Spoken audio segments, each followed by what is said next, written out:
अस्सलामुअलैकुम, good morning. Espresso में खुश आमदीद। मैं हूं अली अनीक सैयद और मैं हूं हिना आदिल। उम्मीद है आप खैर खैरियत से होंगे, बेहतरीन तरीके से आपने अच्छी सी ईद गुजार ली होगी। जनाब, आज जुम्मा है, ईद का तीसरा दिन है और सबसे पहले जुम्मे के रोज़ का रिमाइंडर जो मैं आपको ज़रूर देती हूँ वो ये है कि कसरत से दरूद इब्राहिमी पढ़िएगा, जुम्मे की नमाज का खसूसी तौर पर एहतमाम कीजिएगा और पूरी उम्मत मुसलमान को अपनी ख़ास दुआओं में याद ज़रूर रखिएगा। जनाब, बड़े बेहतरीन किस्म के इंतजामात रहे। पहले 2 दिन हमने देखा, आज ईद का तीसरा दिन है, डेफिनेटली आज के दिन भी इंतजामात वैसे ही रहे होंगे। सुन्नत इब्राहिमी की अदायगी हम सब ने की और कुछ लोग हैं जो आज करने वाले हैं और आज कर लेंगे इंशाल्लाह। तो जिस तरीके से हमने हुकूमत की तरफ से इंतजामात को देखा वो बेहतरीन थे। बर वक्त सफाई के इंतजामात थे, अलाइशे उठाने के लिए गाड़ियां बार बार चक्कर लगा रही थी और बड़े जो बैग्स हैं वो फराहम किए जा रहे थे ताकि गंद ना पड़े और सफाई भी ईद के मौके पर किसी जगह पर कॉम्प्रोमाइज ना हो। किसी जगह पर कॉम्प्रोमाइज हुई है तो उनको जुर्माने हुए हैं। तो याद रखिए कि आज के दिन इन्होंने कुर्बानी करनी है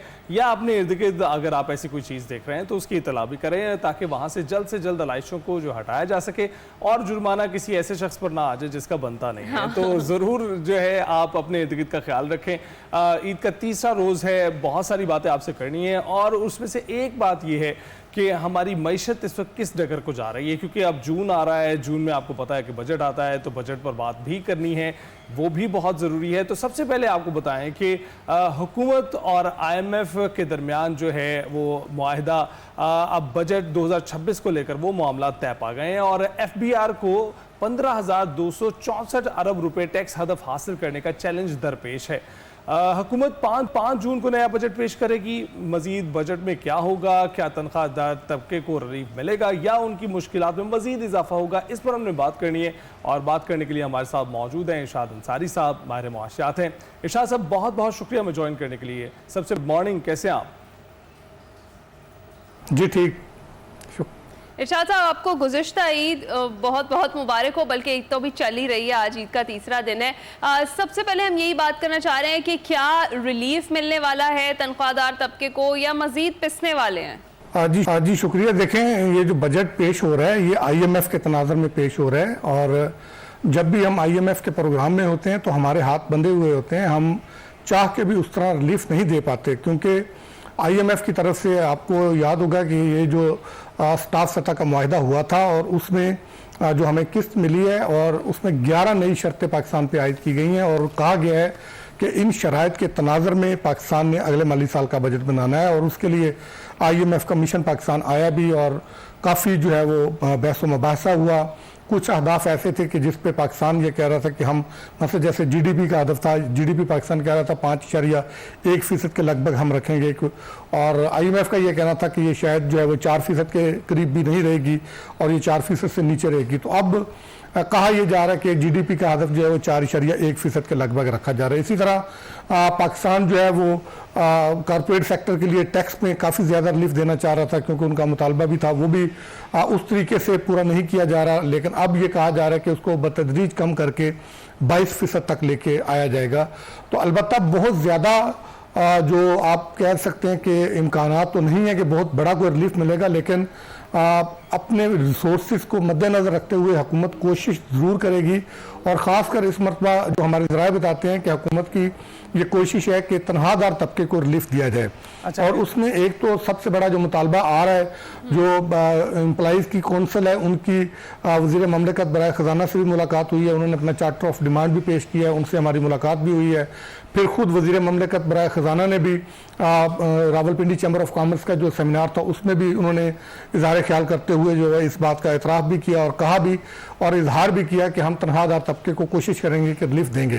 तो उसमें 2 किस्म का रिलीफ है। एक तो ये है कि टैक्स में कुछ कमी की जाए, क्योंकि पिछली मरतबा भी कुछ कमी की थी, लेकिन उसके बावजूद तनख्वाहदार तबके की मुश्किलात जो है वो बहुत ज़्यादा थी, उनको उस तरीके से सहूलत नहीं मिल सकी और उनके लिए परेशानियां ज़्यादा थी। तो तवक्को ये की जा रही है कि इस मरतबा भी बजट में तनख्वाहदार तबके को टैक्स में रिलीफ दिया जाएगा। और दूसरा ये है कि जो काबिल टैक्स आमदनी है उसको बढ़ाने का मुतालबा किया जा रहा है। अगरचे मुतालबा तो ये किया जा रहा है कि 12 लाख रुपए काबिल टैक्स आमदनी जो है वो उसकी हद 6 लाख से करके 12 लाख की जाए, लेकिन अभी जो तजवीज़ ज़ेर गौर है वो 8 लाख के लगभग है कि शायद इसको 8 लाख तक कर दिया जाए। लेकिन ये तनख्वाहों के जो मामलात होते हैं कि ये बिल्कुल जो बजट के दिन जो है वो वज़ीर आज़म की सदारत में काबीना का खुसूसी जो इजलास होता है उसमें ये मामला तय पाते हैं, क्योंकि तनख्वाहें और पेंशन है इस पे भी IMF का जो है वो एतराज़ात हैं। वो कहते हैं खासकर पेंशन बिल पे उसका बड़ा एतराज़ है कि आपका पेंशन बिल बहुत ज़्यादा बढ़ता जा रहा है। उसी को मद्देनज़र रखते हुए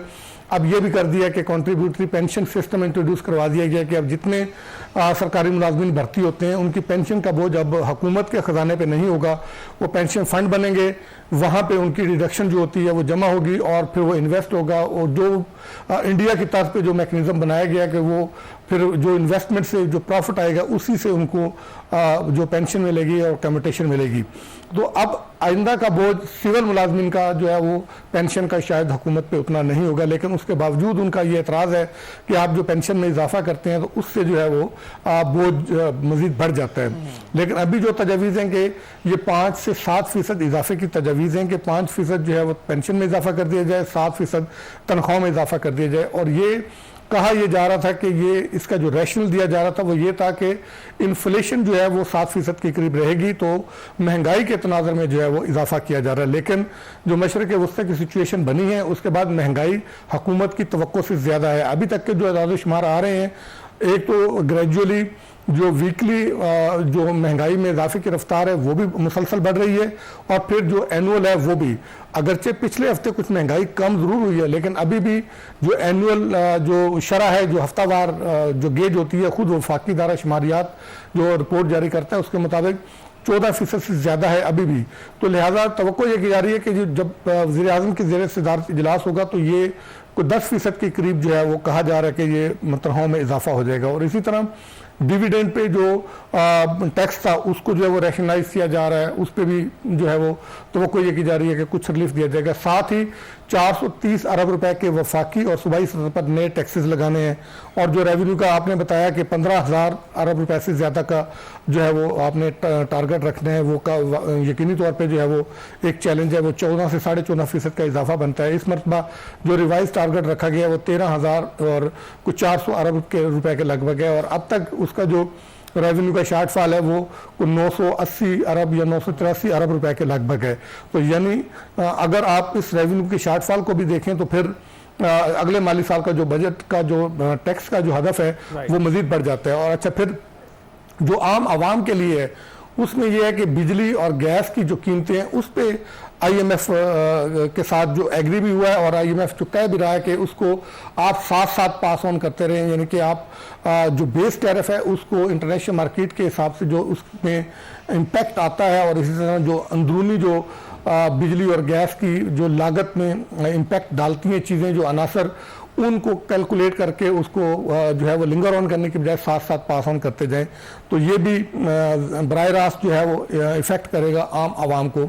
और फिर इसके अलावा जो है वो ये भी कहा जा रहा है कि जिस तरह पेट्रोल पे लेवी आयद की गई है, एक तो पेट्रोल पे भी ये कहा जा रहा है कि 1727 अरब रुपए के लगभग अगला हदफ जो है वो तजवीज़ किया जा रहा है। तो डेफिनेटली पेट्रोलियम लेवी बढ़ेगी, उसका भी आवाम पे बोझ जाएगा। और साथ ये भी कहा जा रहा है कि जिस तरह आप पेट्रोलियम मसनूआत पे आपने लेवी आयद की है, इसी तरह आप गैस पे भी जो है वो लेवी आयद करें। अच्छा। अभी उसकी इनिशियली जो तजवीज़ आ रही है वो कम आ रही है, लेकिन इसको ग्रेजुअली फिर जो है वो बढ़ाएंगे। ये वो इकदाम हैं जो डेफिनेटली आम आवाम को इफेक्ट करेंगे। जी बिल्कुल, तवानाई का कोई भी सेक्टर जो है वो खाली ना जाने दिया जाए।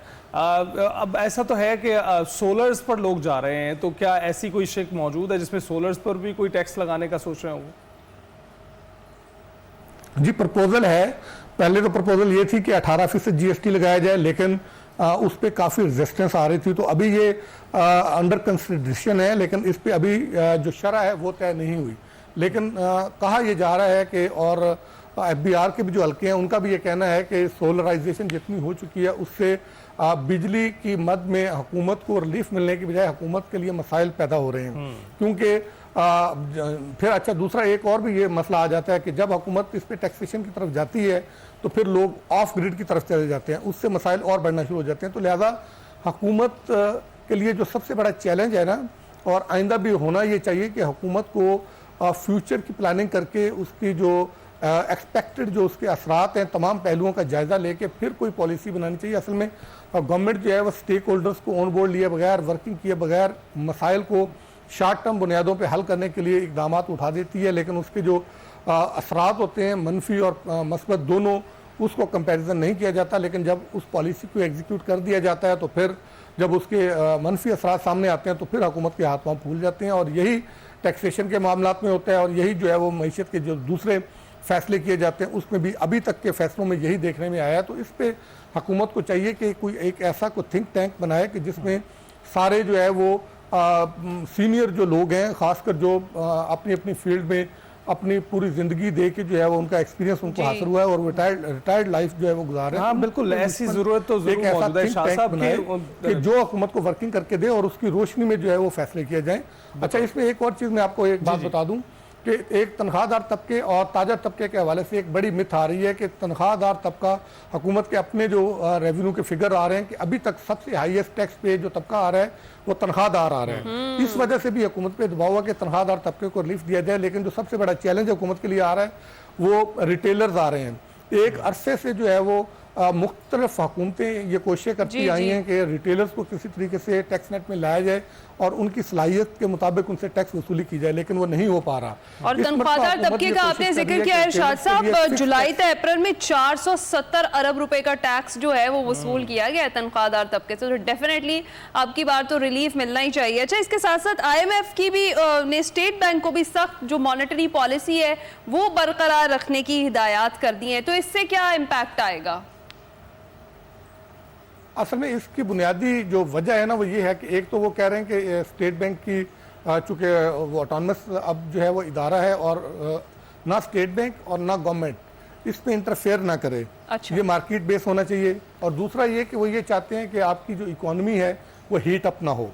और अगर आपकी इकोनॉमी हीट अप होती है और आप आर्टिफिशियल डिसीजंस के ज़रिए अगर आप इसको मेंटेन करने की कोशिश करते हैं, दूसरे आपके पॉलिटिकल नैरेटिव जो है वो तो आप बिल्ड कर सकते हैं किसी हद तक, और आप जो है वो दिखा देंगे कि आपकी GDP भी जो है वो ऊपर जाना शुरू हो गई है और आप इसी तरह जो दूसरे इक़्तिसादी अदाद-ओ-शुमार हैं और इशारे हैं वो बेहतर होना शुरू हो गए हैं। लेकिन इकोनॉमी के हीट अप होने से नुकसान ये होगा कि फिर आपका डॉलर का क्राइसिस होना शुरू हो जाएगा, आपके जो रेमिटेंसेस हैं वो इफेक्ट होना शुरू हो जाएंगे, आपके जो ज़र मुबादला के ज़खायर जो आप इतनी कास्ट पे करने के बाद आप बिल्टअप करते हैं तो वो आपके जो है वो ड्रेन आउट होना शुरू हो जाएंगे। तो इससे फिर एक दोबारा से विशियस सर्कल शुरू हो जाता है। तो उनका ये कहना है कि आप रियलिस्टिक होकर देखें कि आप लॉन्ग टर्म जो है वो स्ट्रेटजी अपनाएं और ऐसे इकदाम करें कि जिसका लॉन्ग टर्म इम्पैक्ट हो। अलबत्ता ये ज़रूर है कि कुछ चीज़ों पे जो आप रिस्ट्रिक्ट करते हैं कि शरह सूद को और इस तरह स्टेट बैंक की तरफ से जो दूसरे इकदाम आप उसको रिस्ट्रिक्ट करते हैं तो उसका एक लिहाज से इकॉनमी पे नेगेटिव पहलू भी आता है कि जो प्राइवेट सेक्टर ने चूंकि इकॉनमी को चलाना होता है, सरकार के बस की ये बात नहीं होती है कि वो इतनी बड़ी आबादी को सबको जो है वो रोज़गार दे सके। लेकिन अगर आपकी इकॉनमी का पहिया चलता है, प्राइवेट सेक्टर जो है वो फ़रोग़ पाता है, इकोनॉमिक एक्टिविटीज़ जो है वो जनरेट होती हैं तो उससे रोज़गार के मौके पैदा होते हैं, तो लोगों को जो है वो नौकरियां भी मिलती हैं और कारोबार के जो लास्ट टाइम जो एक एरिया हिट हुआ था टैक्सेस से, गवर्नमेंट ने स्लैब किए थे उनके ऊपर मजीद टैक्सेस, वो रियल स्टेट का था। और इस बार रियल स्टेट वाले जो हैं वो एक्सपेक्ट कर रहे हैं कि उनको भी कुछ रिलीफ मिलेगा इस बजट में। आप देख रहे हैं ऐसा होता हो? जी, इस पे वर्किंग की गई है और इस पे IMF को भी ऑलमोस्ट जो है वो एग्री कर लिया गया है कि कुछ रिलीफ ये देंगे। कुछ तो इन्होंने मेजर्स लिए थे, जैसे CVT वगैरह जो है उसको रैशनलाइज किया था, स्टैंप ड्यूटी जो है वो कम कर दी थी, और कुछ टैक्सेशन के हवाले से था, टैक्सेशन के हवाले से ऑलमोस्ट फाइनल कर लिया गया था। लेकिन IMF की तरफ से दबाव आया था और IMF का ये कहना था कि आप दौरान माली साल जो है वो इस तरह के इकदाम लेने की बजाय आप इकदाम उठाएँ, आप बजट में ये इकदाम जो है वो इंट्रोड्यूस करें। लेकिन उसके साथ उनकी कंडीशन ये थी कि IMF का एक प्रिंसिपल है, IMF ये कहता है कि अगर आप तनख्वाहदार तबके को रिलीफ देना चाहते हैं, अगर आप रियल स्टेट सेक्टर को रिलीफ देना चाहते हैं, अगर आप SEZs को रिलीफ देना चाहते हैं या किसी भी सेक्टर को रिलीफ देना चाहते हैं आप दें, लेकिन उस रिलीफ के नतीजे में जो आपका रेवेन्यू का जो उसमें कमी आएगी उसका अल्टरनेट हमें दें। अगर आप रियल स्टेट सेक्टर को रिलीफ देते हैं, उससे अगर लेट्स सपोज 100 बिलियन का आपका रेवेन्यू हिट होता है तो आप ये 100 बिलियन का रेवेन्यू एडिशनल कहाँ से लेंगे? उसी को ये कह रहे हैं कि IMF ये कह रहा है कि आप रिटेल सेक्टर को आप टैक्स नेट में लाएं। रिटेल सेक्टर चूँकि इनके पास स्ट्रीट पावर होती है, फिर जो है वो पॉलिटिकल पार्टियों को ये जब आते हैं हड़तालों पे आ जाते हैं और फिर पॉलिटिकली जो है वो गवर्नमेंट्स को आप, मैं तो इसके लिए लफ्ज़ सख्त इस्तेमाल करूँगा कि आप ब्लैकमेल कर लेते हैं, तो फिर हुकूमतें मजबूर हो जाती हैं कि वो अपने डिसीजन जो है वो वापस ले लेते हैं। कि देखें, परवेज़ मुशर्रफ के जो सख्त तरीन दौर समझा जाता था कि जब उन्होंने मोइनुद्दीन हैदर के दौर में अपनी जो है वो मुहिम शुरू की, तो वो भी जो है वो बेबस हो गए थे कि वो भी उस तरीके से फिर इम्प्लीमेंट नहीं कर सके। फिर इसहाक डार ने बड़े जो है वो इसमें बड़ी कोशिश की और CNIC की कंडीशन भी लाई, लेकिन वो नहीं हो सका। हफीज़ शेख ने बड़ी कोशिश की, लेकिन नहीं हो सका।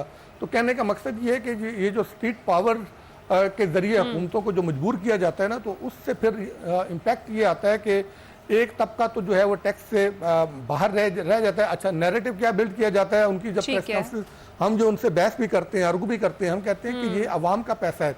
वो जो आवाम से टैक्स कलेक्ट करते हैं, GST वगैरह, उसको वो अपने खाते में डालते हैं कि हम गवर्नमेंट को इतना टैक्स जो है वो कलेक्ट करके देते हैं। हमारा ये कहना है कि आप इनडायरेक्ट टैक्सेशन की बजाय डायरेक्ट टैक्सेशन में जाएं। हम उनसे सवाल ये करते हैं, वो ज्यादा फायदेमंद भी होगा। बिल्कुल सही कह रहे हैं इरशाद अंसारी साहब, बहुत शुक्रिया। मजीद भी डिटेल्स अगले आने वाले दिनों में हम आपसे लेते रहेंगे। अब एक छोटी सी ब्रेक पर जाएंगे। वेलकम बैक टू एक्सप्रेसो जी। जिस तरह से आप जानते हैं कि वन लिंक एक पॉडकास्ट सीरीज लाया है under the umbrella of one academy, जो हमारी आवाम को डिजिटल और फाइनेंशियल ट्रांसफॉर्मेशन के हवाले से एजुकेट करने में अहम किरदार अदा कर रहा है, एक मेजर रोल प्ले कर रहा है। आज हम इस पॉडकास्ट के एपिसोड 6 के बारे में बात करेंगे। आज पाकिस्तान में डिजिटल पेमेंट्स और QR कोड अडॉप्शन तेजी से बढ़ रही है। छोटी दुकानों से लेकर बड़े रिटेल स्टोर्स तक QR पेमेंट्स लोगों के लिए ट्रांजेक्शन्स को ज्यादा आसान बना रही हैं। और इस तब्दीली को समझने के लिए इस एपिसोड में नेशनल बैंक ऑफ पाकिस्तान से मिस्टर अदनान नासिर और वन लिंक से मिस्टर मोहम्मद शाहजेब ने QR पेमेंट्स और रास्क इंटीग्रेशन पर डिटेल कन्वर्सेशन की है। आप भी ये जानने के लिए देख सकते हैं कि किस तरह से बैंक्स और इंस्टीट्यूशंस मिलकर मर्चेंट डिजिटाइजेशन और फाइनेंशियल इंक्लूजन और सिक्योर डिजिटल ट्रांजेक्शंस को प्रमोट कर रहे हैं। इस पॉडकास्ट सीरीज का एपिसोड 6 आप देख सकते हैं, जो आपको बताएगा कि किस तरीके से QR टेक्नोलॉजी और डिजिटल पेमेंट्स पाकिस्तान की पेमेंट एक्सपीरियंस को ट्रांसफॉर्म कर रहे हैं और किस तरह मुल्क डिजिटल इकोनॉमी की तरफ एक नया कदम बढ़ा रहा है। इस पॉडकास्ट के एपिसोड 6 को लाइव देख सकते हैं आप हर इतवार 7:30 बजे एक्सप्रेस न्यूज़ पर, और अगर आप ऑनलाइन देखना चाहते हैं तो express news, express Tribune, YouTube channel और इसके साथ साथ वन लिंक और पेपाक के जो यूट्यूब चैनल्स हैं उस पर आप इसे मुलाहिजा कर सकते हैं। हम जाएंगे छोटी सी ब्रेक पर, कुछ देर में वापस आते हैं। वेलकम बैक टू एक्सप्रेसो जनाब। ईद उल अज़हा का आज तीसरा रोज़ है। हर तरफ ईद के रंग बिखरे हुए हैं, ईद की खुशियां दिखाई दे रही हैं, गलियों में रौनकें, और जिस तरीके से कुर्बानी थी, एहतमाम हुआ, आज भी बहुत सारे लोग ये फरीज़ा अंजाम देंगे। इस सारी सूरत हाल में हम एक चीज़ है जिसको भूल जाते हैं, वो है हमारी अपनी सेहत, अपनी हेल्थ को निगलेक्ट कर जाते हैं। और गोश्त देखकर तो बस मैं क्या ही कहूँ कि क्या हो जाता है। बस फिर जब कुर्बानी करते हैं तो ऐसा होता है कि सुबह भी गोश्त खा रहे हैं, दोपहर में भी गोश्त खा रहे हैं और रात में भी गोश्त खा रहे हैं, और इसी तरह और सुबह, हाँ एग्जैक्टली, और फिर इसी तरह हम हो जाते हैं बीमार और हमारे लगते हैं अस्पतालों के चक्कर। तो हमने कहा जनाब आपको इन चक्करों से बचाएं और आपको पहले ही बता दें कि आपने अपनी डाइट का कैसे ख्याल रखना है ईद के इन दिनों में, और ख़ास तौर पर जब आप ये कुर्बानी का गोश्त कंज्यूम कर रहे हैं तो किस हद तक आप कर सकते हैं और किस हद तक नहीं कर सकते, वो ख़तरनाक होगा। इस पर हमने बात करनी है। हमारे साथ मौजूद है हमारी बड़ी ही प्यारी सी समन इश्तियाक जो माहिर ग़िज़ाइयत है, उनसे जानते हैं कि ईद के दिनों में हमने कैसे बैलेंस डाइट लेनी है। अस्सलाम वालेकुम समन, ईद मुबारक। कैसी हैं आप? वालेकुम अस्सलाम, खैर मुबारक। मैं बिल्कुल ठीक, आप कैसी हैं? अल्हम्दुलिल्लाह बिल्कुल ठीक ठाक। समन, सबसे पहले ये बताइएगा कि कितनी मिकदार में आपको ये गोश्त खाना चाहिए एक दिन में कि आप सेहतमंद रहे? ओके अली, ये तो सबसे टफेस्ट जो आपने क्वेश्चन पूछ लिया है ना देखने वालों के लिए, कि ये ईद पे भी हमें मना करेंगी कि इतना खाएं इतना ना खाएं। लेकिन आपको पता है कि ये ईद उल अज़हा जो है ये बेसिकली शदीद गर्मी में अभी आई हुई है। सो इसमें सबसे ज़्यादा प्रॉब्लम ये होती है कि हमारे यहाँ पे हम सुबह से स्टार्ट करें तो नाश्ता भी हमारा गोश्त से हो रहा होता है, और फिर हलवा पूरी, नान चने, डिफरेंट पकवान, लस्सी, ये सारी चीज़ें चल रही होती हैं। ऐसे ही लंच में भी गोश्त हो रहा होता है और रात में बारबेक्यू, बुफे और ये सब कुछ चल रहा होता है। सो प्रॉब्लम यहाँ से ये आती है कि जब हम तीनों टाइम गोश्त का इस्तेमाल करते हैं, वो भी अनलिमिटेड, तो वो आपको प्रॉब्लम करती है। अदरवाइज अगर आप एक पोर्शन कंट्रोल में खाएंगे, एक मॉडरेशन में खाएंगे, तो आप ईद को भी इंजॉय कर लेंगे और आप अपनी सेहत को भी महफूज रखेंगे। राइट। तो समन, जिस तरह से भी हम बता रहे हैं कि पोषण में खाना है, तो किस तरीके से हम खा सकते हैं? लाइक कुछ लोगों को भुना हुआ गोश्त बहुत पसंद होता है, कुछ लोग उसको और किसी तरीके से बनाना चाहते हैं। बेहतरीन तरीका क्या है गोश्त कंज्यूम करने का, और इसके साथ साथ हमें क्या क्या चीज़ें और अपनी डाइट में ऐड करनी है ताकि बैलेंस डाइट रहे हमारी? ओके अच्छा हिना, सबसे पहले तो ये है कि मैं ये बताती चलूँ कि जिन लोगों को ब्लड प्रेशर का इशू है, जिनको हार्ट से रिलेटेड कोई इशू है, या फैटी लिवर है, या यूरिक एसिड है, वो अपने डॉक्टर से कंसल्ट करके उनकी हदायत के मुताबिक जो है गोश्त का इस्तेमाल करेंगे। क्योंकि ये मीट जिसमें मटन और बीफ आ जाता है, और ये हमारे ऑर्गन मीट यानी कि सीरी पाई, कलेजी, ओजरी, ये डिफरेंट जो ऑर्गन मीट्स होते हैं हमारे, इसमें सबसे ज्यादा आपका फैट कंटेंट होता है, जो लेटर ऑन अगर हम इस पे एहतियात ना करें खाने में तो लेटर ऑन ये आपके कोलेस्ट्रॉल को इंक्रीज करने में ये करता है, उसके बाद यूरिक एसिड को बढ़ा सकता है, फैटी लिवर को कर सकता है, और आपके ब्लड प्रेशर को भी इंक्रीज कर सकता है।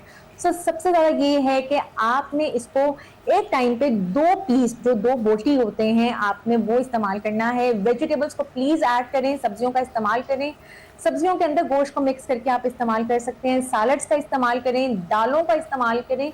और उसके साथ साथ जो हम प्रॉब्लम आती है वो ये कि हम मीठी चीजें भी खा रहे होते हैं, गोश्त का इस्तेमाल भी कर रहे होते हैं, और साथ हम कोल्ड ड्रिंक्स का उसका भी इस्तेमाल करते हैं, जो हमें प्रॉब्लम करती है। सो ये शदीद गर्मी में आपने अपनी हाइड्रेशन को मेंटेन रखना है। लेकिन ये हजम कैसे होगा? अच्छा, वो ये बड़ा अच्छा आपने क्वेश्चन पूछा। हमारा यहाँ पे एक कॉन्सेप्ट है कि जब तक हम ऊपर से कोई बोतल ना पी लें तो हमारा जो है वो डाइजेशन नहीं होती है। तो ये, और इस तरह से ये है कि ऐसा कोई भी साइंस में कोई कॉन्सेप्ट नहीं है, ये क्योंकि हमारी मिथ है। हजम इस तरह से होगा कि जब आप पोर्शन कंट्रोल करके लिमिट खाएंगे, आप ज्यादा एक्सेस में नहीं खाएंगे, तो इजीली डाइजेस्ट हो जाएगा। आप नींबू पानी इस्तेमाल कर सकते हैं। आप घर में फ्रेश फ्रूट्स, ये जो मौसमी आपके गर्मा के फ्रूट्स हैं समर्स के, इनके स्लशेस बना के रखें। आप नींबू पानी जो सिकंफी होती है उसका इस्तेमाल करें, और पानी अल्लाह ताला की बहुत बड़ी नेमत है, आप पानी का इस्तेमाल करें ताकि आपकी हाइड्रेशन भी मेंटेन रहे। राइट अच्छा समन, जिस तरीके से अभी हम बड़े तो कर रहे हैं गोश्त कंज्यूम, और इस तरीके से हम बच्चों को भी कोशिश करते हैं कि वो रेड मीट जो है वो खाना शुरू करें, और इन दिनों में ख़ास तौर पर उन्हें डिफरेंट जो चीज़ें घर में बन रही होती हैं उन्हें भी खिलानी शुरू कर देते हैं ख्याल रखे बगैर। तो क्या ये सेफ़ है? और दूसरा ये कि उनको कितनी क्वान्टिटी हमने देनी है, और उनकी डाइट को किस तरह से फिर बैलेंस रखना है? जी जी है ना, ये बिल्कुल सेफ है। जहां इसके ज्यादा खाने के नुकसान आते हैं, वहां पे अगर हम इसको एक लिमिटेड में बैलेंस डाइट के साथ खाएं तो ये आयरन का रिच सोर्स है हमारा मीट, प्रोटीन, जिसमें हमारे ये कलेजी आ जाती है, मटन आ जाता है, और कम से कम चर्बी के बगैर वाला जो होता है आपका बीफ, उसका कीमा बना के अगर आप बच्चों को दें, बच्चे अक्सर वो किड्स आर सो चूजी, वो नहीं खाते हैं गोश्त उस तरह से। सो आप उनका कीमा और गोश्त का कीमा बना के आप उनको वो दे सकते हैं। रोटी के अंदर बना के कीमे वाली रोटी दे दें, या चपली कबाब बना के दे दें, या कीमा उनको उनके कटलेट्स बना के उस तरह से दे दें कि बच्चे किसी तरह उसको कंज्यूम कर दें, या सब्जियों के साथ ऐड करके दे दें, कीमे वाले राइस बना के दे दें, लेकिन प्लीज बच्चों को जरूर दें। अच्छा, तो ये बताइएगा कि अमूमन हम देखते हैं कि लोग फ्रीज करके बहुत देर तक इस गोश्त को इस्तेमाल करते रहते हैं, तो उसको कितनी देर तक आपको कंज्यूम कर लेना चाहिए?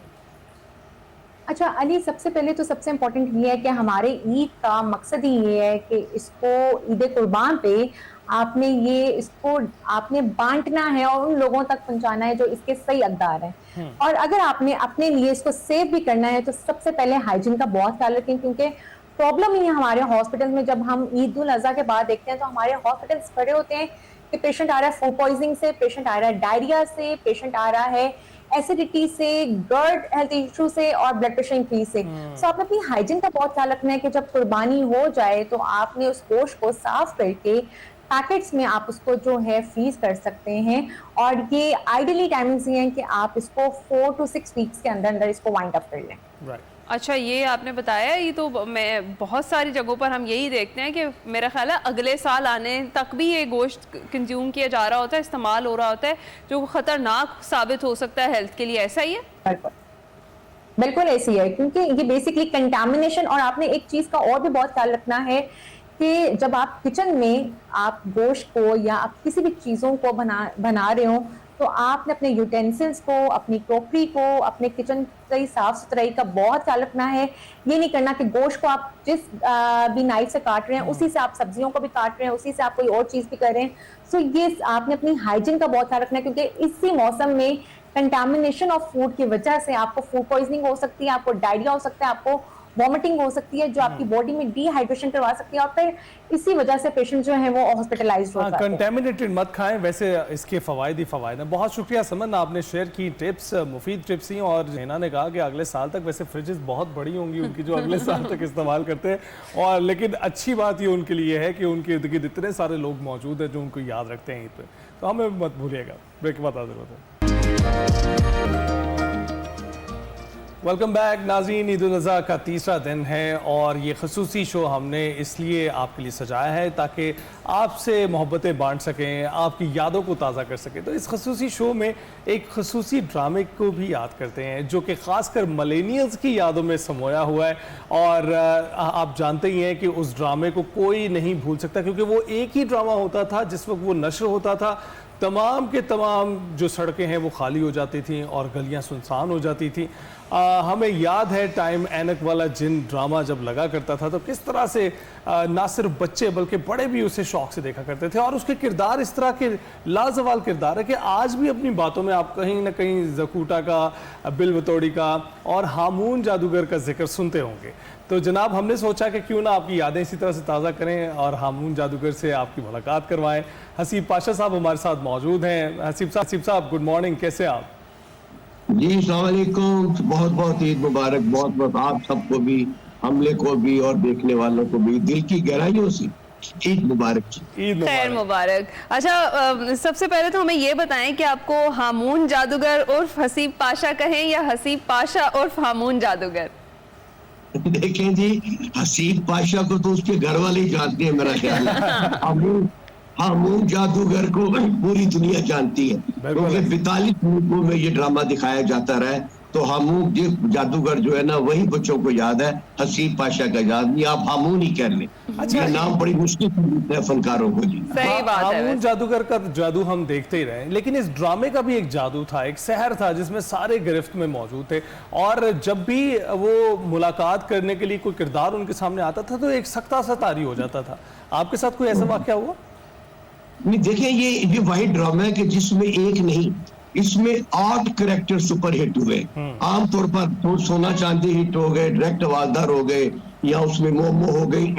लेकिन हमारे ड्रामे में हामून जादूगर, ज़कूटा जिन, बिल बतौड़ी, कर्रानी चुड़ैल, उमरू यार, मोहतर, इमरान, काला जादूगर, सामरी जादूगर, देखिए कितने नाम हिट हुए, चार्ली मामू।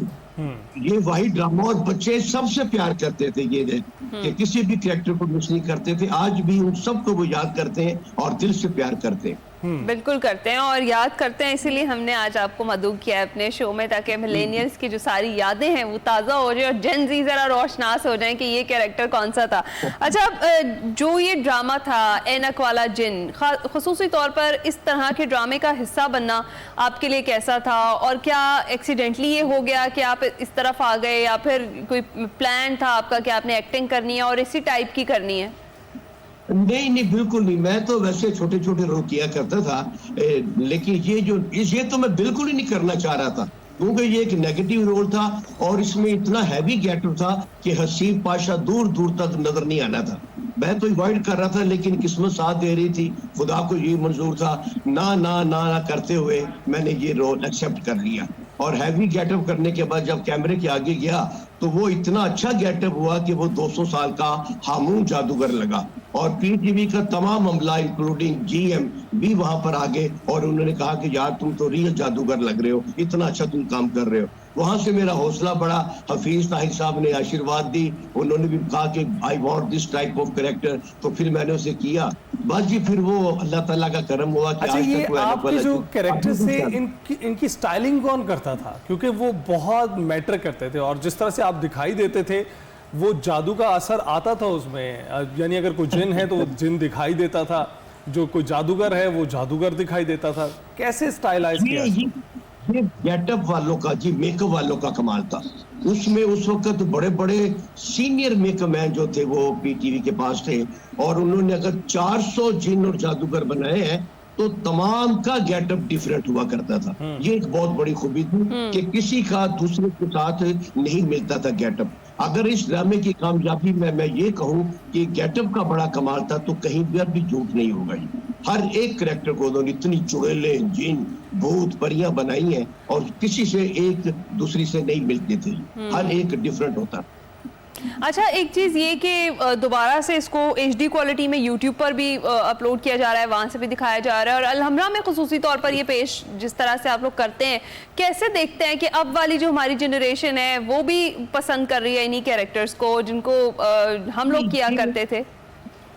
16 साल से मैं लाइव दिखा रहा हूँ लाहौर आर्ट्स कौंसिल हमरा में।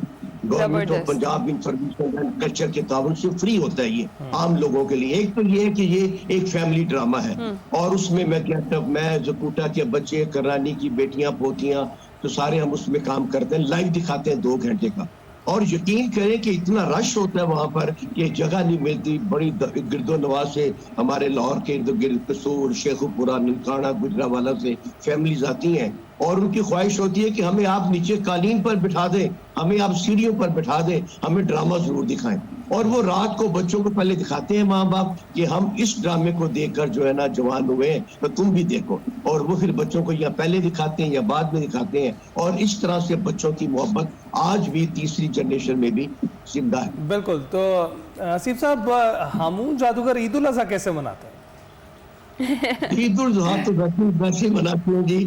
अब ये है कि जादूगर को जादू का बकरा मिल जाए ये तो मुश्किल है, तो गाय या बैल मिल जाए ये भी मुश्किल है। हाँ, लेकिन मुझे भी उसी तरह से मसला पेश आता है अच्छा जानवर ढूंढने में जिस तरह बाकी लोगों को आता है। और मैं यही सोच रहा था, बल्कि मैंने किसी से कहा भी है कि हुकूमत जो है इसको इंडस्ट्री का दर्जा दे। जिस तरह से आप रेट फिक्स करते हैं गोश्त के, मुर्गी के, प्लीज आप इन दिनों में कोई ऐसे सरकारी फॉर्म बनाए जहाँ पे सरकारी जानवर हो, ये जगह जगह पर ना बिके, और वहां पे एक रेट फिक्स करें और उनके गलों में वो एक टैग डाल दें और उस रेट पे वो तोड़ कर ले जाएं, हम अजाब से बच जाएं। एक तो ये व्यापारी हजरात आके टूटे हुए सींग, टूटे हुए दांत और जख्मी जानवर बेच जाते हैं, नकली चीजें बेच जाते हैं, वो बड़ी तकलीफ दे बात है। और अवाम को जो है ना ये जो माफिया से निजात मिल जाएगी जो मन माने दाम वसूल। बिल्कुल। वैसे मशवरा आपने बड़ा जबरदस्त दिया है, इस पर अमल दरामद हो जाए तो क्या ही बात है, सबके लिए आसानी हो जाए। बहुत शुक्रिया। हसीब पाशा साहब हमारे साथ मौजूद थे, आपकी बचपन की यादें हम ताज़ा कर रहे थे साथ। अभी हम ब्रेक पर जाएंगे। वेलकम बैक टू एक्सप्रेसो जी। ईद का तीसरा रोज़ है, हमारा खुसूसी शो चल रहा है इस वक्त, ईद स्पेशल कह लें, एक्सप्रेसो जो चल रहा है, और बड़ी ज़बरदस्त किस्म की मुलाकातें हम आपके साथ करा रहे हैं। हमने आपकी बचपन की यादें भी ताज़ा की, और अभी जो हमारी अगली मेहमान है वो इंतहाई खूबसूरत हैं, और इसके साथ साथ इंतहाई खूबसूरत और सुरीली आवाज़ की जो वो मलिका हम उन्हें कहेंगे कि वो हैं, और क्या खूब वो गा रही हैं। सेमी क्लासिकल गाती हैं, क्लासिकल वो सीख रही हैं, और जिस भी तरह की उनकी गायकी आप सुन ले आप महव हो जाते हैं, आप किसी एक शहर में जो है ना वो खोकर रह जाते हैं। ज़ारा अहमद आज हमारे साथ एक बार फिर से एक्सप्रेसो पर मौजूद हैं। अस्सलाम वालेकुम ज़ारा, ईद मुबारक, कैसी हैं आप? अस्सलाम वालेकुम, ईद मुबारक। मैं बिल्कुल ठीक, आप कैसे हैं? खैर मुबारक। Thank you very much for coming.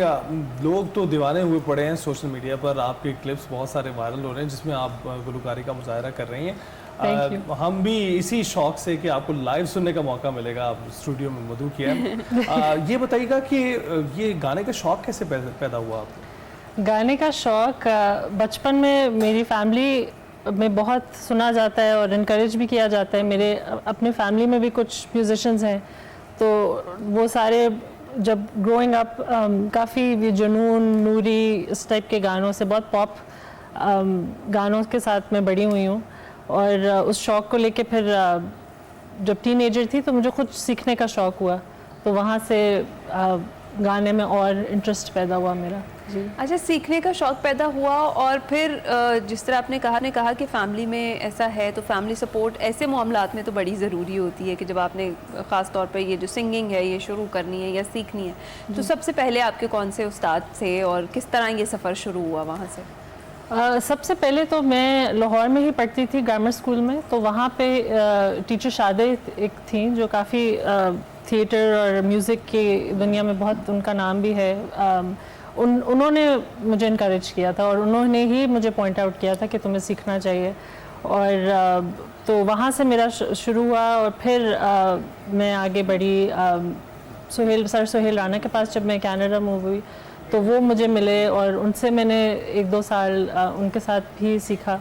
और फिर 2-3 मेंटोर्स रहे जो मिकाल हसन बैंड में मोहम्मद एहसन हैं, सर मोहम्मद एहसन, वो फ्लूट बजाते हैं, उन्होंने भी काफ़ी मुझे गाइडेंस दी है। और वहाँ से करते करते फिर मेरी टीचर टोरंटो में थी, वो इंडिया से ताल्लुक़ रखती हैं, उनके साथ भी 1-2 साल 2 साल सीखा। एंड फाइनली मैं रिसेंटली पिछले साल आपका जब आखिरी इंटरव्यू हुआ था तो उसी वक्त मैंने उस्ताद नसीरुद्दीन सामी और उनके बेटे सामी ब्रदर्स के साथ न्यूयॉर्क में एक रेजिडेंसी की थी, तो वहाँ से अब उनके साथ सीख रही हूँ। अच्छा, लोग जब यहाँ से बाहर जाते हैं उनके शौक तब्दील हो जाते हैं। हाँ जी। और वो शौक ना सिर्फ जो है खित्तों से रिलेटेड होते हैं, मिसाल के तौर पे जो लोग वहाँ पर कर रहे हैं क्लासिकल गायकी, तो बहुत ही जिसे कहते हैं मखसूस एक गायकी है जो इस रीजन से जिसका ताल्लुक है, जिसका बरसगीर से ताल्लुक है। बिल्कुल। तो इसका शौक आप कैसे सस्टेन कर पाए वहाँ जाकर? इसका आई मीन मैं खुद उससे बहुत ज़िंदगी में आई वुड से लाइक कुछ पिछले सालों ही में मैं इंट्रोड्यूस हुई हूँ। और म्यूज़िक का मुझे बस कोई भी तरह के म्यूज़िक का सुनने का शौक़ था। एंड एज एन आर्टिस्ट जब आप म्यूज़िक सीख रहे होते हो, सुन रहे होते हो, परफॉर्म कर रहे होते हो, आपकी अंदर से एक वो होती है कि थोड़ा सा फाउंडेशनल समझना ज़रूरी है। तो वहाँ से और टीचर्स की गाइडेंस है कि क्लासिकल एक टेक्निकलिटी के लिए सीखना ज़रूरी है। वहाँ से वो चीज़ में मैं गई हूँ कि एक टेक्निकल लेवल पे मैं थोड़ा सा समझ जाऊँ कि जो मैं गा रही हूँ उसके सुर क्या हैं, ये वो। मगर फिर बाद में जब वो मैंने चीज़ सीखनी शुरू की तो मुझे उसमें इतना मज़ा आया कि मेरा ख़ुद भी वो शौक़ डेवलप हो गया क्लासिकल में। और इंशाल्लाह with more years of practice hopefully one day I can actually sing and perform classical music। इंशाल्लाह इंशाल्लाह। अच्छा, बगैर किसी डिले के भाई, हम जो आपकी फ़ैन फॉलोइंग है बड़ी ज़बरदस्त है, सोशल मीडिया पर रिसेंटली भी आपका एक ट्रैक बड़ा वायरल हुआ है, तो हम चाहेंगे ज़रा हमें और हमारे नाज़रीन को कुछ सुनाएं प्लीज़। ज़रूर। मैं आपको एक गज़ल सुनाती हूँ, आपकी याद आती रही, उससे शुरू करते हैं प्लीज़।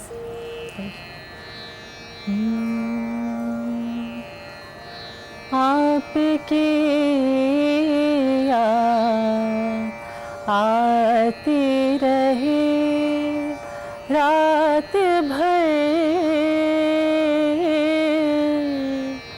आपकी याद आती रही रात भर, चश्मे नम मुस्कुराती रही रात भर, आपकी याद आती रही रात भर, दर्द की शम्मा जलती रही रात भर, दर्द की शम्मा जलती रही,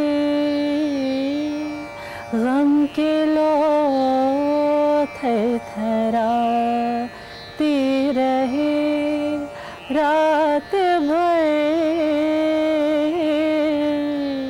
गम के लो थरथराती रही।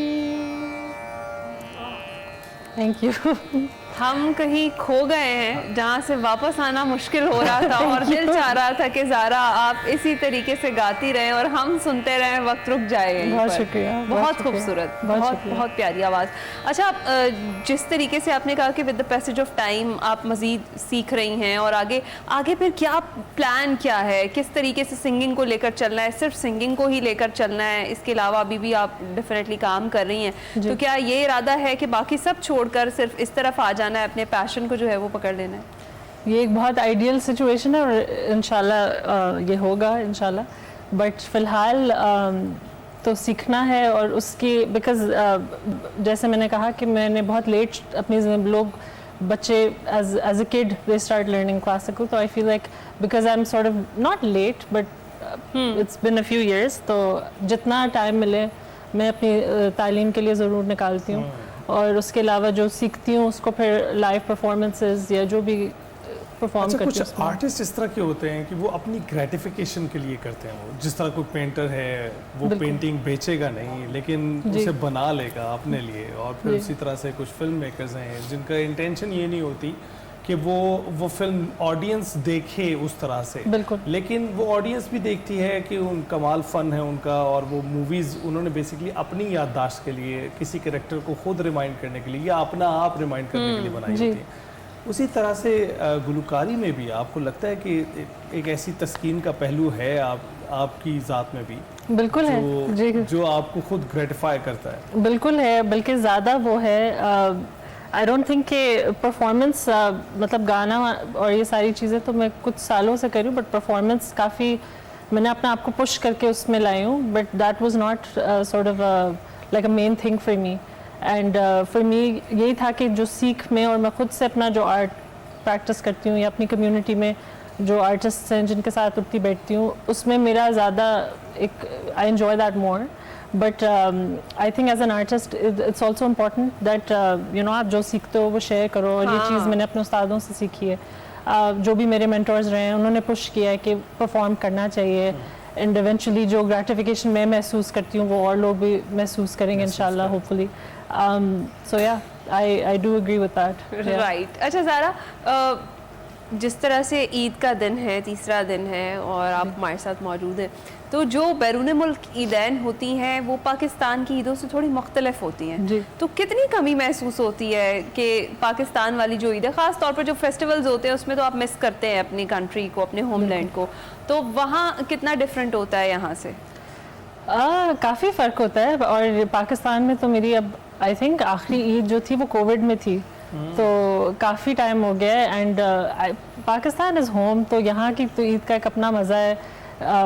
सारी फैमिली होती है, वैसे भी आपके इर्द गिर्द भी सारे लोग सेलिब्रेट कर रहे हैं। ऑब्वियसली एक दूसरे मुल्क में, in Canada for example, not everyone around you celebrating, but then अल्हम्दुलिल्लाह like when you find a community of family and friends there, तो you sort of create your own environment Eid के लिए, तो वो भी है। बट जो पाकिस्तान की ईद है उसका तो मजा ही ये तो है कि उसका वो कह लें कि नेमुल बदल नहीं है, वो वाली ईद वैसे नहीं रिश्तेदार होते हैं, इतने सारे लोग मौजूद होते हैं, the more the merrier. Exactly, वहाँ पर जरा तन्हाई आपको जो है वो जकड़ लेती है। बिल्कुल बिल्कुल। अच्छा, तो ये बताइए, मेरा ख्याल है अली हम बातें मजीद बाद में करते हैं। हम कहने लगा था कि किसी ईद पर अगर जाए तो कोई फरमाइश तो नहीं हो जाती कि सुनाए? हर जगह फरमाइश तो अब मेरी जिंदगी का हिस्सा। कैसा लगता है ज़ारा जब बहुत सारी फरमाइशें होती हैं? अच्छा भी लगता है, ऑफ कोर्स अच्छा लगता है, वो लोग अप्रिशिएट करते हैं। बट कभी कभी अब जिस तरह एक सिंगर ही समझ पाएगा कि कभी ऐसे नहीं होता कि हम एक बटन ऑन कर लें और गा लें, आप उस मोड में चले जाएं। चलें, अभी हम आपसे रिक्वेस्ट करते हैं जरा बटन ऑन करें अपने हमें अपना जो आपका एक जो सोशल मीडिया पर वायरल हुआ है वो तो हमें सुनाएं ज़रूर। वो था, मैंने आशा भोसले जी के लिए उनकी जब फौतगी हुई थी उनकी उसकी ट्रिब्यूट के लिए गाया था एक परफॉर्मेंस में, तो वो मैं आपको प्लीज़ सुनाती हूँ। इन आँखों की मस्ती के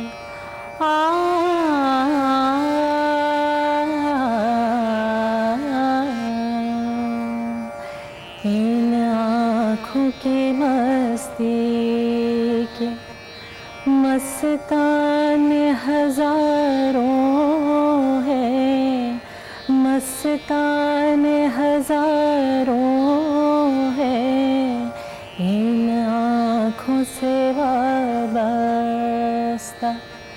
इन आँखों से वाबस्ता, अफसाने हजारों है, इन आँखों की मस्ती की। एक तुम ही नहीं तन्हा,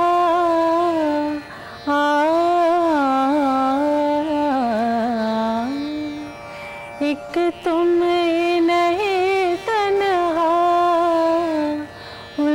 उल्फत में मेरी रुसवा, उल्फत में मेरी रुसवा, इस शहर में तुम जैसे, इस शहर में तुम जैसे दीवाने हजारों हैं, दीवाने हजारों हैं, दीवाने हजारों हैं, इन आँखों के मस्ती के। वाह, थैंक यू। वाकई बहुत खूब। हर बार अली को ना उठाना पड़ रहा है कि वापस आ जाएं। थैंक यू, बहुत शुक्रिया। अच्छा ज़ारा, वैसे ये बहुत ही कम लोगों में अभी भी ये शौक है कि वो इसको गाएं तो सही, लेकिन सुनने वाले भी बहुत कम ऐसे लोग हैं जी। लेकिन फिर हम देखते हैं कि जो नई नस्ल आ रही है उसमें सारे के सारे ऐसे गुलकार भी मौजूद हैं जो इन दोनों के फ्यूजन से चल रहे हैं। बिल्कुल। और दोनों को एक दूसरे से फ्यूज इस तरह से कर रहे हैं कि टेस्ट एक नया डेवलप कर रहे हैं, क्लासिकल का पॉप के साथ। एग्जैक्टली। बिल्कुल। तो आप कुछ ऐसा करेंगी आगे मुस्तकबिल में? बिल्कुल करूँगी। आई थिंक अभी तो because I would say I am cover artist when I perform, तो मैं किसी के गाने कर रही हूँ तो उसमें ज़्यादा मैं नहीं इतना उसको चेंज करती, but eventually when I do create my own music, मैं हर तरह का म्यूज़िक सुनती हूँ, बहुत तरह की म्यूज़िक सुनती हूँ, तो आई एम श्योर उसके इन्फ्लुएंस होगा एंड वो एक अपना ही फिर एक उसका एक स्टाइल निकलेगा। But we think you are ready. Thank you, I appreciate that. Yeah. Get on with it. Zara, Yes. आप बहुत सारी ऐसी लड़कियां हैं जिनमें टैलेंट भी है और वो आगे आना भी चाहती हैं लेकिन डरती हैं। हर चीज़ को बैलेंस जैसे आप लेकर चल रही हैं, अपनी जॉब और साथ साथ आपका पैशन, उस तरीके से लेकर चलना थोड़ा सा मुश्किल समझती हैं। तो ऐसी लड़कियों के लिए कोई पैगाम है आपका? बिल्कुल। मैं यही कहूँगी कि आई मीन ऑब्वियसली हर एक की सर्कमस्टांसेस अलग होती हैं, but if there something that you passionate about, अगर आपको बहुत दिल से कोई चीज़ करनी है तो आप थोड़ा सा सेल्फिशली होके करें, and eventually if that's meant for you तो कोई ना कोई रास्ते ज़रूर निकल आते हैं। एंड तो वो छोड़े मत, यू नो, चाहे वो जो भी आर्ट हो या कोई भी आपका अपना शौक हो, उसको छोड़े मत। And it doesn't need to be the most viral thing ever. जो अगर आपको उससे खुशी मिल रही है अपने तक भी करके वो ज़रूर करें उसको। Keep it alive. बिल्कुल। ज़ारा, बहुत बहुत शुक्रिया स्टूडियोज़ में आने के लिए। Thank you. और ये पेन्स हैं हमारे साथ शेयर करने के लिए कि ग्रेटिफिकेशन, पर्सनल ग्रेटिफिकेशन भी कोई चीज़ है। अगर आपको किसी चीज़ से तस्कीन पहुंचती है, कोई भी फ़न है, उसको करने में आपको मज़ा आता है तो ज़रूर कीजिए, क्योंकि लाइफ में यही छोटे छोटे तो मज़े बाकी रह जाते हैं। ब्रेक की बात है। Welcome back. Segment mind matters शामिल करते हैं और देखते हैं कि आज उसमें क्या बात हो रही है।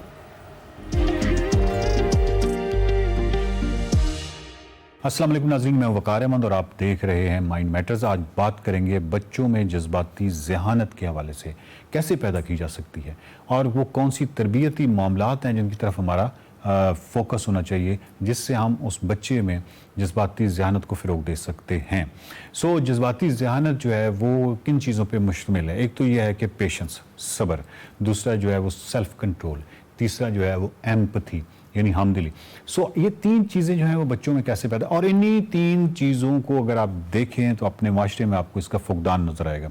किसी भी जगह चले जाएँ, कहीं किसी कोने में चले जाएँ, इन तीन चीज़ों का आपको फुकदान नज़र आएगा। आप किसी इशारे पे खड़े हुए हैं, सिग्नल पे खड़े हुए हैं, आप वहीं पे आपको अंदाज़ा होगा कि इन तमाम लोग जो कभी बच्चे थे, इनके यहाँ यानी इनके वालिदैन ने इनकी तरबियत में जो सबसे बड़ा नुक्स था वो ये था, उनको जज्बाती ज़हानत से रोशनास नहीं कराया, और इनके अंदर जज्बाती ज़हानत की कमी की वजह से इनके अंदर एम्पैथी भी कम है, इनके अंदर पेशेंस भी कम है, इनके अंदर सेल्फ़ कंट्रोल भी कम है, और वो इशारा तोड़ने की जो आपको मामलात का पता है, ये रोज़मर्रा हम देखते हैं, हर जगह पे देखते हैं। सो ये सारा जो मामलात हैं, जब हम इस पूरे माशरे को देखते हैं तो हमें इसकी अहमियत जो है उसका अंदाज़ा होता है कि किस कदर ये बात अहम है कि आप बच्चों में बचपन से ही उनके अंदर जो सेल्फ़ कंट्रोल है वो लाजिम, उसकी जो तरबियत है वो लाजमी करें, और इसके अलावा उनके अंदर हमदिली जो है उसका फ़रोग़ दें, और तीसरा जो है उनके अंदर जो सब्र है उसका। अब ये जो सब्र है, ये जो सेल्फ़ कंट्रोल है, इसके लिए छोटी छोटी चीज़ें होती हैं, छोटी छोटी प्रैक्टिसेस होती हैं जो करना ज़रूरी है। सो इस पे हम काफ़ी तफसील से बात करेंगे, लेकिन आज का जो नुक्ता है वो बहुत ही अहम है। जो इमोशनल इंटेलिजेंस की बहुत ही बुनियादी तरीन चीज़ है वो है रिकग्नाइजिंग इमोशंस। यो कि आपने अपने उस इमोशन को क्या पहचान सकते हैं अलहदा से, ऑब्जेक्टिवली। अगर आप इस काबिल हैं कि अपने इमोशंस को नाम दे सकें, उनको लेबल कर सकें, तो ये एक बहुत बड़ी बात है। और फिर जब आप लेबल कर लेते हैं और उनको डिफ्रेंशिएट भी करने की पोजीशन में होते हैं, उनको रिकग्नाइज भी कर लेते हैं, पहचान भी लेते हैं, और जब वो आते हैं, यानी जब आपको वो फील होते हैं, वो फेल्ट एक्सपीरियंस जब होता है, तो आप उनको जो ट्रिगर है उसको भी पहचान लेते हैं। यानी अगर एक एंगर है तो एंगर के ट्रिगर्स जो है, जहाँ पे वो ट्रिगर हुआ है, और वो जो 2 सेकंड का वक्फा है, उस 2 सेकंड के वक्फे के अंदर ही आप उसको कंट्रोल कर सकते हैं, क्योंकि अब आपने उसको रिकग्नाइज कर लिया है अलहदा से कि ये एक इमोशन है जो अभी आ रहा है, ये एंगर है और इसको मैंने कंट्रोल करना है। तो ये कंट्रोल तभी होता है जब आप उन इमोशंस को लेबल करते हैं। तो बच्चों के हवाले से एक एडवाइस, एक रिक्वेस्ट ये है कि बच्चों में जो एक तरबियत का जो मामला है वो ये ज़रूर रखिए कि उनको इमोशंस को पहचानने में मदद दीजिए। मिसाल के तौर पे आपको मालूम है कि बच्चे जो हैं वो लड़ाई झगड़ा करते हैं गली मोहल्ले में, रिश्तेदारों में, मुख्तलिफ वक्त औकात में। जो जिनके घरों में छोटे बच्चे हैं उनको मालूम है कि ये रिपोर्ट्स आती रहती हैं, और ये जो रिपोर्ट्स हैं उसके बाद आप अपने बच्चे को ज़रूर ये कहिए कि जब भी सुलह सफाई का मामला हो तो उसको, या अपने भाई के साथ अगर उसका मामला है, बहन के साथ है, तो उसको ये महसूस करवाइए कि उसकी बहन क्या महसूस कर रही है, और किसी तरह भी उससे ये उगलवाइए अल्फाज के थ्रू कि वो क्या महसूस, तुम क्या समझते हो कि वो क्या महसूस कर रही है, तुम क्या समझते हो वो क्या महसूस कर रहा है तुम्हारे इस रवैये के बाद। यानी तुमने जो महसूस किया है वो तो तुम जानते हो, लेकिन वो क्या महसूस कर रहा है ये बहुत ज़रूरी है। इसी तरह बहुत सारी और प्रैक्टिसेस होती हैं। मिसाल के तौर पे आप जितने भी सवालों के जवाबात हैं, अमूमी तौर पे मैं कहता हूँ कि 10 सवाल अगर बच्चा पूछता है तो 7 के जवाब दें, 3 को डिले कर दें। 3 को डिले करने का मतलब ये होता है कि एक तो सवालों के जवाब इतने आसानी से नहीं मिलते, उसको मालूम होना चाहिए। आप कहिए कि ये मुझे मालूम नहीं है, या हम इस पे गौर करते हैं। और इससे होगा क्या? इससे होगा ये कि आप 1 घंटे बाद, 2 घंटे बाद बच्चे को ज़रूर जवाब दीजिए, लेकिन उसको 2 घंटे सोचने दीजिए, ताकि उसके ज़हन में ये ना हो कि हर चीज़ जो है, हर बात का जवाब जो है वो बहुत आसानी से मिल जाता है। दिमाग इस्तेमाल करना पड़ता है। दिमाग इस्तेमाल करने की जो तरगीब है ये देना बहुत ज़रूरी है। इसी तरह बहुत सारी ऐसी ख्वाहिशात होती हैं बच्चों की, इम्पल्सिव होते हैं, बहुत ज़्यादा ख्वाहिशात होती हैं, खिलौनों के हवाले से, मोबाइल की यूजेज के हवाले से, बहुत सारे। तो इन तमाम चीज़ों को आप ये ज़हन में रखिए कि 10 अगर डिमांड्स हैं, 10 ख्वाहिशात हैं, तो उसमें से 7 मानिए, 3 जो है उनको आगे ले जाइए, 6 मानिए, 4 को आगे ले जाइए।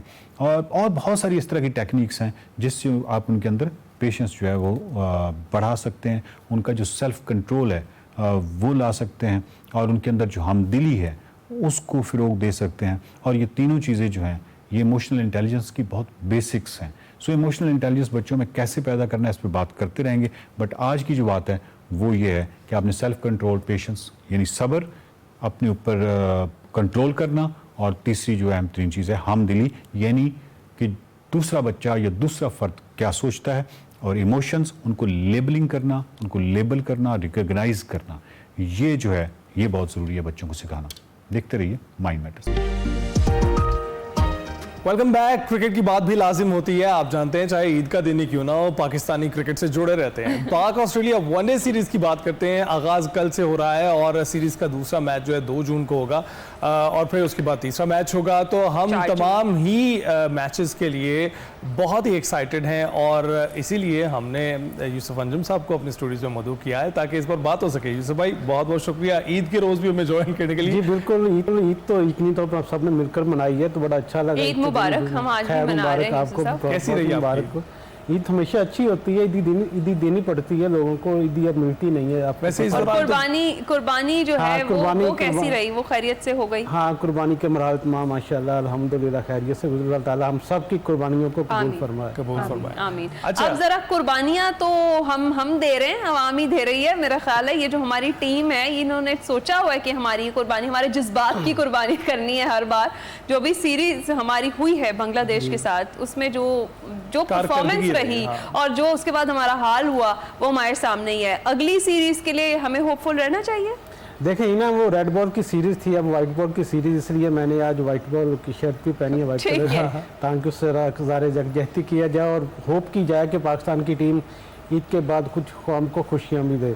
अब फॉर्मेट बदला, यकीनी तौर पर पाकिस्तान की किस्मत भी बदलनी चाहिए, जिसके इम्कानात बहुत ही कम हमें दिखाई देते हैं। और क्योंकि पाकिस्तान टीम के हवाले से कहा जाता है कि इसके बारे में पहले से कुछ नहीं कहा जा सकता, मैच वाले दिन क्या करती है मैच के बाद ही पता चलता है कि क्या वो गुल खिलाते हैं वहाँ पर। तो अब चूँकि नया फॉर्मेट है और ऑस्ट्रेलिया की टीम के साथ हमारा मुकाबला होने जा रहा है, ऑस्ट्रेलिया की टीम में 5 उनके जो स्टार्स खिलाड़ी, जितने पैट कमिंस हैं, जो हेजलवुड हैं, मिचेल स्टार्क हैं, मैक्सवेल, ये सारे लोग नहीं आ रहे। तो थोड़ा सा एडवांटेज पाकिस्तान की टीम को हासिल है कि पाकिस्तान की, क्योंकि अपनी सरजमीन पर ये सीरीज़ हो रही जा रही है, हमारे अपने क्यूरेटर्स ने पिचेस को तैयार किया है जिस पर पाकिस्तान को फ़ायदा हो सकता है।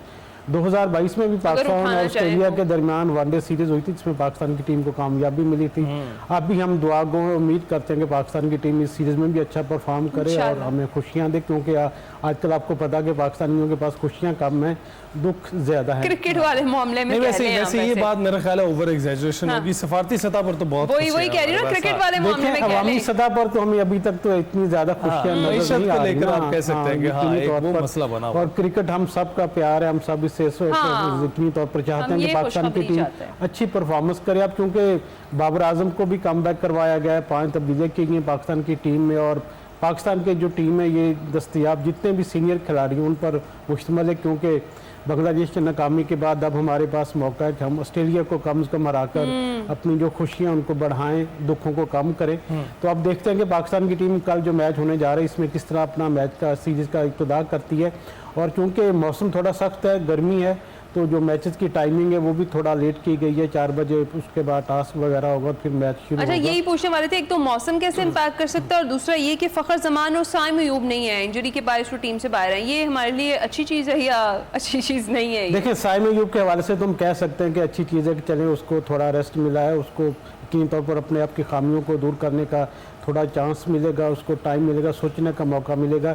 इंजरीज फ़खर जमान के साथ साथ आपको पता है कि हर 2 सीरीज़ के बाद इंजर्ड हो जाते हैं, और इसी वजह से पाकिस्तान क्रिकेट बोर्ड ने अपना जो फिजियो था, जो उनके साथ तकरीबन कोई 2023 के साथ 2018 से काम कर रहा था, डेक्कन फिलिप, उसको भी निकाल दिया है, क्लिफ को भी, और उसकी जगह पर अब एक नया पाकिस्तानी फिजियो को मौका दिया गया। इसके बाद इतनी तौर पर एक दफ़ा फिर गैर मुल्की फिजियो को लाया, क्योंकि आपको पता है कि पाकिस्तान टीम का जो अक्सर जो सबसे बड़ा इशू रहा है वो फिटनेस के हवाले से रहा है। अगर आपकी फिटनेस अच्छी नहीं होगी तो आपकी बॉलिंग भी उस परफॉर्मेंस अच्छी और नहीं आप आएगी। एक बार अनफिट हुए तो फिर आप उस फॉर्म में वापस नहीं जा पाते। हमारे खिलाड़ियों का इशू ये कि बहुत ज़्यादा मुतवातर ये इंजरीज इनको होती रहती हैं। उनकी मेन वजह ये कि जो इंजरीज के हवाले से, जो फिटनेस के हवाले से प्लान है, शायद उनमें कमी है।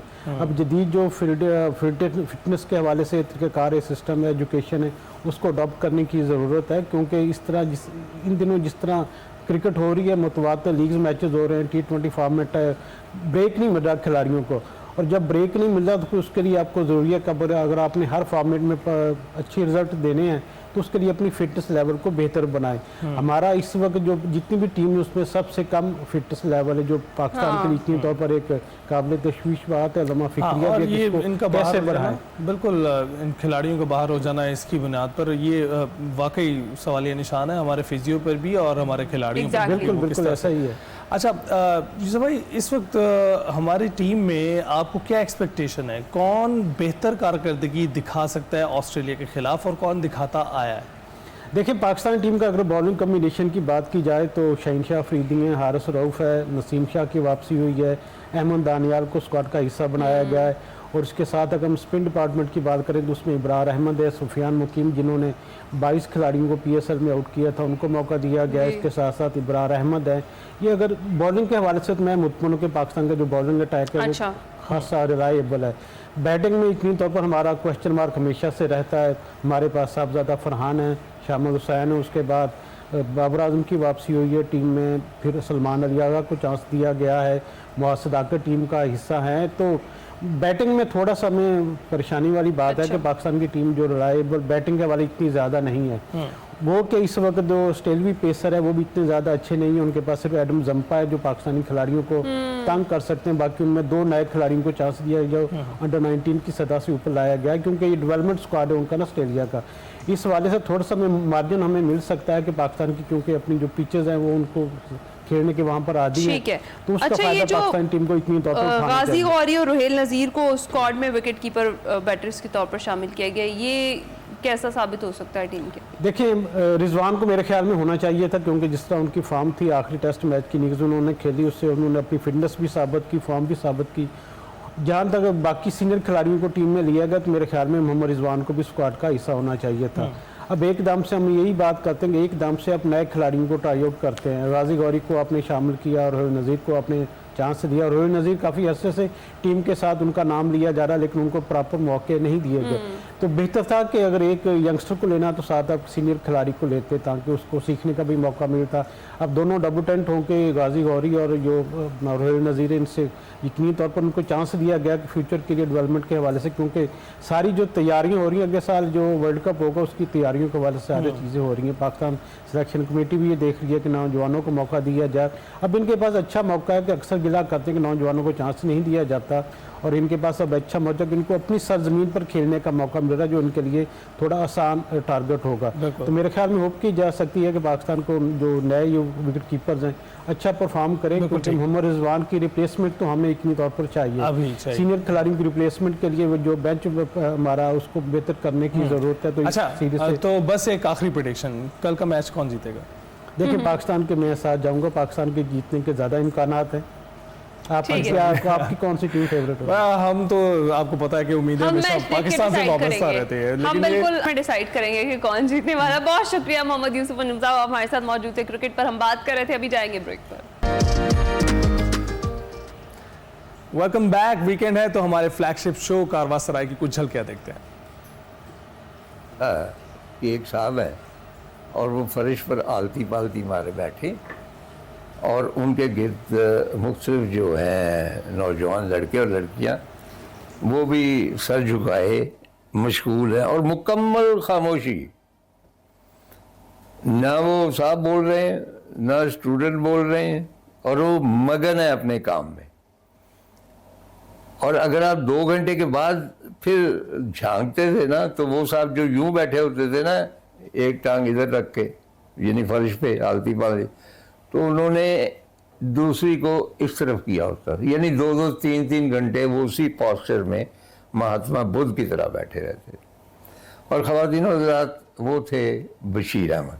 स्कूल से जब मैं आता था तो क्योंकि खताती मेरी अच्छी थी, तो हर टीचर मुझे कहता था ये स्कूल के जो है ना चार्ट, अल्लामा इकबाल की सेइंग्स है, इकबाल कायद अज़म की, तो एक कायद अज़म और एक अल्लामा इकबाल मैंने याद किया हुआ था, तो वो बनाता था और वो साथ में उनकी खताती लिख कर तो स्कूल में टांग देते। मैं आके घर में ये करता रहता था। वाले साहब देखते थे कि भी ये जो है ना हर वक्त इन्हीं चीज़ों में लगा रहता है, इसका एप्टीट्यूड ये है। लिहाजा वो बड़े मजहबी साहब थे वाले साहब मेरे, तहज्जुद गुजार और नमाजी परहेजगार। उन्होंने खुद मुझे कहा, क्योंकि वो एजुकेशनिस्ट थे, उन्होंने कहा कि बच्चे का जो ट्रेंड है ना, जो उसका जो एप्टीट्यूड है ना, उसके मुताबिक इसको डाला जाए। लहरी के बाल काट के उसको सिलेक्ट करते हैं, उसमें सीधे वाले और स्ट्रेट निकालते हैं, शीशे के ऊपर रख के ना, तो उसको बड़ा चुनना पड़ता है। अच्छा, शीशे के ऊपर? हाँ, पानी लगा के ना शीशे पे फैला के उसमें से टूटे हुए बाल निकालते हैं। तो जनाब बड़ा ही इंटरेस्टिंग एपिसोड होने वाला है, ज़रूर कीजिएगा। कारवां सराय में क़याम इतवार शब 8:05 सिर्फ और सिर्फ एक्सप्रेस न्यूज़ पर।